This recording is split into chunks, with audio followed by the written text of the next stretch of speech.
नमस्कार, आदाब। जुर्म की एक और वारदात के साथ मेहंदी हसन जर्नलिस्ट आपके सामने हाजिर है। जुर्म की जिस वारदात को आज हम आपके सामने पेश करने वाले हैं, इंसानियत को शर्मसार कर देने वाली है। दोस्तों, ज़िंदगी की राहों में कभी कभार कुछ ऐसे अनजान लोग भी मिल जाते हैं जो दिल में अपनी जगह बना लेते हैं, दिल में अपना एक ऐसा मकाम बना लेते हैं कि इंसान उसको बिल्कुल करीब समझने लगता है और उसके बाद जिस तरीके का धोखा होता है, इंसानियत को शर्मसार कर देने वाला मामला है। कंस्ट्रक्शन का काम करने वाली मंजू को शकील नाम का एक व्यक्ति मिलता है जो उसके दिल के करीब आता है और इतना करीब आता है कि मंजू अपने फैमिली की बातें और अपनी सीक्रेट बातें उसके सामने खोल देती है। हालांकि शकील अपनी किसी सीक्रेट को, अपनी किसी बात को, अपने किसी राज को नहीं खोलता है, लेकिन मंजू अपने दिल की हर बात कह देती है और इसी का फ़ायदा उठाकर शकील एक कांड कर डालता है और उसमें 2 लोगों की मौत होती है, मंजू की और मंजू के साथ सतीश की। दोस्तों, कौन है ये शकील और कौन है ये मंजू और कैसे एक दूसरे के ये लोग करीब आते हैं, क्या पूरा मामला है, जानेंगे पूरी वारदात। जी हाँ, पूरी वारदात उत्तर प्रदेश के सीतापुर के इसाल गांव कोतवाली के मदनापुर की है। मदनापुर गांव का एक व्यक्ति जब अपने खेतों के पास पहुंचता है तो वहां पर एक महिला की और एक पुरुष की सिर कटी हुई लाशें देखता है और लाशें देखने के बाद बेइंतहा चिल्लाता है, डर जाता है। गांव के लोग आते हैं, इकट्ठे होते हैं और वो देखते हैं कि एक महिला जिसकी उम्र तकरीबन 23 साल है और एक पुरुष जिसकी उम्र तकरीबन 35 साल की है।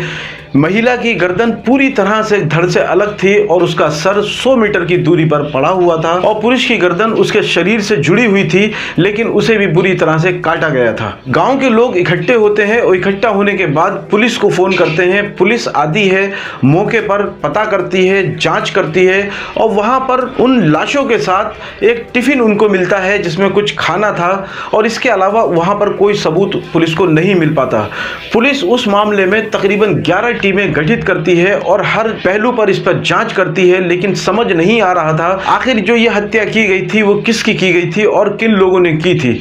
2 दिन गुजर जाते हैं, 4 दिन गुजर जाते हैं। पुलिस लगातार इस घटना को खोलने का प्रयास कर रही होती है और वो मृतकों के फोटो से फोटो तैयार करती है और अपने आसपास के जिलों में, हर थाने में, हर कोतवाली में वो लगा देती है, लेकिन बावजूद इसके कोई सुराग नहीं मिल पाता है और पुलिस लगातार इस मामले में खोजबीन करती रहती है। 4-5 दिन के बाद कोतवाली में एक महिला पहुंचती है और महिला पहुंचने के बाद वो ये बात कहती है कि मैं इस महिला को भी पहचानती हूं और मैं इस पुरुष को भी पहचानती हूं। इस महिला का नाम मंजू है और इस पुरुष का नाम सतीश है। ये लोग देवरिया के एकोना थाने के कहरकोल गांव के रहने वाले हैं और पिछले 15 साल से ये लखनऊ में रह रहे थे और लखनऊ के चिन्हट में ये रहकर कंस्ट्रक्शन का काम किया करते थे। पुलिस को जब महिला से ये जानकारी मिलती है तो पुलिस तुरंत लखनऊ के चिन्हट जाती है और चिन्हट में वहाँ के थाने से और कोतवाली से संपर्क करके वहाँ पर पहुँचती है जहाँ के वो दोनों रहने वाले थे। तो उनको ये बात मालूम पड़ती है कि ये दोनों लोग बहुत दयालु किस्म के लोग थे और बहुत सज्जन किस्म के लोग थे और हर किसी से इनका व्यवहार बहुत अच्छा व्यवहार था।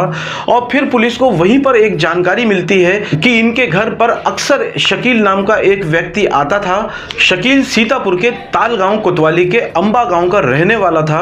पुलिस को जब ये जानकारी मिलती है तो वो शकील के गांव पहुंचती है और दोस्तों, वहां पर जब वो शकील के मामले में मालूम करती है तो ये पता लगता है कि शकील अब से 3 साल पहले से अपने गांव से गायब है और शकील की पत्नी ये बताती है कि वो 3 साल पहले गायब हुए थे, उसके बाद आज तक नहीं मिल सके। पुलिस को ये भी मालूम पड़ता है कि शकील की गुमशुदगी की रिपोर्ट 3 साल पहले से थाने में है और इसके बाद पुलिस को पूरी तरह से ये शक हो जाता है कि हो ना हो इसमें शकील ही है और वो शकील के पिता को गांव से उठाती है और उससे पूछताछ करती है, उसकी पत्नी को उठाती है, उससे पूछताछ करती है और पत्नी और पिता को उठाने के बाद और उसके भाई को उठाने के बाद जब पुलिस उनसे कड़ी पूछताछ करती है तो वो ये बताते हैं कि शकील वहां पर मौजूद है और शकील को वहीं आसपास जहां पर शकील छुपा हुआ था पुलिस उसको उठा लेती है और उसके बाद जो शकील खुलासा करता है सोचने पर मजबूर कर देने वाला है। दोस्तों, इंसानियत शर्मसार हो जाती जाती है। शकील ये बताता है कि वो अब से 3 साल पहले